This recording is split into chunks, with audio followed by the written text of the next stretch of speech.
Hello everyone, welcome to my cooking blog. তো আজ বানাবো চিড়ে ভাজা। তার জন্য আমি এখানে একটা প্লেটে চিড়ে নিয়ে নিয়েছি আর নিয়েছি ভুট্টার ফ্লেক্স। তো এখন একটা ওভেনে কড়াই বসিয়ে দিয়ে ওর মধ্যে লবণ দিয়ে লবণটা ভালো করে হাই হিটে গরম করে নিয়েছি। তারপর ফ্লেক্সগুলো দিয়ে দিয়েছিলাম আর এগুলোকে অনবরত নাড়িয়ে চাড়িয়ে ভেজে নিতে হবে। তো এইভাবে যখন কালারটা একটু চেঞ্জ হয়ে যাবে আর ভেজে নিলে একটু ওগুলো ফুলে যাবে, ক্রিস্পি হয়ে যাবে, তারপর তুলে রাখতে হবে। তো এদিকে আমার ভাজা কমপ্লিট। তো এগুলোকে এখন তুলে নেব, হয়ে গেছে ভাজা। তো এগুলোকে সব লবণ থেকে তুলে নিলাম।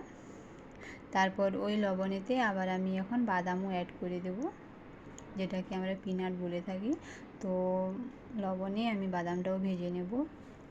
আর এভাবে লবণ দিয়ে ভেজে নিলেও ভালো খেতে টেস্ট হয়। আর যারা তেল দিয়ে খান না তারা এভাবে লবণে ভেজে নিতে পারেন।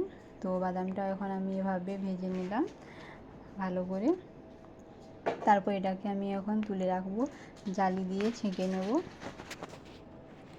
তারপর এটা এখন বাদামটাও হয়ে গেল ভাজা, এটাকে এখন তুলে রাখবো, দুবার হয়েছিল। তারপর ওই লবণেতে আবার এখন আমি চিড়াটাও দিয়ে দিব। তারপর চিড়াটাকে এখন ভেজে নেব।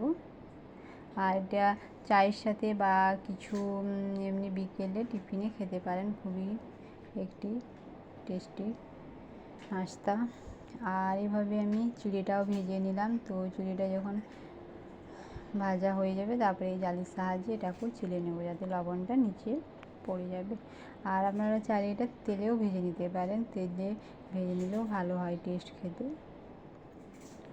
তো এটা ভেজে নিলাম চিড়াটাও। আর এখন এই তিনটা সামগ্রী একসঙ্গে মিশিয়ে নেব ভালো করে।